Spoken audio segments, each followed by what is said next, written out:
আপনি যে শহরে বেড়ে উঠেছেন, আজ থেকে ৩০ বছর আগে ওই শহরে যে কজন ডাক্তার ছিল, এখন ঠিক ওই একই শহরে তার চাইতে বেশি সংখ্যক হাসপাতাল আছে। লোক সংখ্যা বেড়েছে কয় গুণ? দ্বিগুণ, ৩ গুণ, ৪ গুণ, ৫ গুণ, ৬ গুণ, ১০ গুণ। ডাক্তার তো বেড়েছে ৫০ গুণ। তাহলে তো রেশিও অনুযায়ী রোগবালাই কমে যাওয়ার কথা, রোগ কেন বেড়ে যাচ্ছে? তার মানে আমরা ভুল পদ্ধতিতে আগাচ্ছি। এই পদ্ধতি যত আগাবে তত মানুষ ধ্বংসের দিকে এগিয়ে যাবে। আগেকার মানুষ তো ভালো থাকতো, কেননা নেচারকে তারা ইয়া করে নিয়েছিল ন্যাচারালি। এখন তো নেচার থেকে আমরা দূরে সরে গেছি। শুনে অবাক হবেন, এই যে স্বাস্থ্য খাতের এই দুর্দশা, এর সূত্রপাত কৃষিবিদদের হাতে। ইয়েস, আই রিপিট, কৃষিবিদরা আমাদের দেশটাকে ধ্বংস করছে। কৃষি যতদিন কৃষকের হাতে ছিল ততদিন পর্যন্ত ছিল নিরাপদ। যখনই কৃষিবিদের নামে ডিগ্রিধারীরা এইখানে নাক গলালো, তখন তো ঝামেলা শুরু।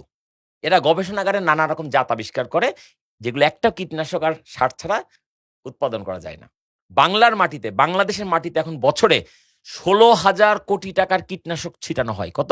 ১৬,০০০ কোটি টাকার কীটনাশক ছিটিয়ে ফসল উৎপাদন করা হয়। সেই বিষাক্ত ফসল খেয়ে আমরা অসুস্থ হচ্ছি, ওই হাসপাতালে যাচ্ছি, ডাক্তারের কাছে যাচ্ছি, ডাক্তার আবার ঔষধ নামক ড্রাগস লিখছে, যেই ড্রাগসের বাজার মূল্য ৩২,০০০ কোটি টাকা। হিসাব মিলছে? ১৬,০০০ কোটি টাকার বিষ খাইয়া ৩২,০০০ কোটি টাকা রোগী হচ্ছে। এটা আবার সরকারের কাছে দেওয়া হিসাব। আমার ধারণা, ভ্যাট ট্যাক্স যেগুলো ফাঁকি দেওয়ার জন্য গোপন করে, সেগুলো গোপন না করলে দেখা যেত ড্রাগসের মার্কেটটা ৪৮,০০০ কোটি টাকার। এক জায়গায় সমস্যা শুরু, আরেক জায়গায় সমস্যার। আচ্ছা, আমরা যদি সমাধান নিয়ে কথা বলি, সমাধান একটাই, ফিরতে হবে প্রকৃতির কাছে। কৃত্রিম সবকিছু থেকে বেরিয়ে আসতে হবে। কোনো বাজারের কোনো কেনা খাবার খাওয়া যাবে না। দয়াল বাবা কলা খাবা, গাছ লাগায় খাও। আমরা ভুল করছি, ভুল করছি, ভুল করছি। আমরা শিক্ষিত হওয়ার নামে, সভ্য হওয়ার নামে অসভ্য হচ্ছি, বর্বর হচ্ছি। পরিষ্কার কথা।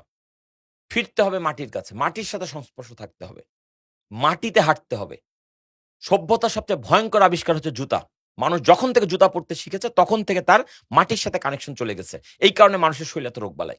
মাটি এমন এক জিনিস, আপনার আমার শরীরে খালি পায়ে দাঁড়ালে মাটি শরীর থেকে বিষ টানা শুরু করে দেয়, শরীরকে রোগমুক্ত করে দেয়। কিন্তু আমরা তো আজকাল সেই সুযোগই দিচ্ছি না মাটিকে। নগরায়নের নামে সবকিছু ঢেকে ফেলেছি। নো, মানুষ কিসের তৈরি? মাটির তৈরি। মৃত্যুর পর কোথায় যাবে? মাটিতে। আচ্ছা, যখন বেঁচে থাকে তখন কি খাই? মাটির তৈরি খাবারই খাই। আমি যে ভাত খাই, ডাল খাই, শাক খাই, সবজিগুলো কোথায় তৈরি হয়? মাটিতে তৈরি হয়। আপনি মুরগির আন্ডা খান, ডিম খান, এই ডিমটা কোথায় তৈরি হয়? মুরগির পেটে। মুরগি কি খায়? মাটির খাবার খায়। তাহলে মাটির তৈরি মানুষ মাটিজাত খাবার খেয়ে বাঁচে, মৃত্যুর পর মাটিতেই মিশে যাবে। সেই মানুষ যদি মাটির সাথে জীবদ্দশার সম্পর্ক না রাখে, তাহলে মানুষ কি করে সুস্থ থাকবে?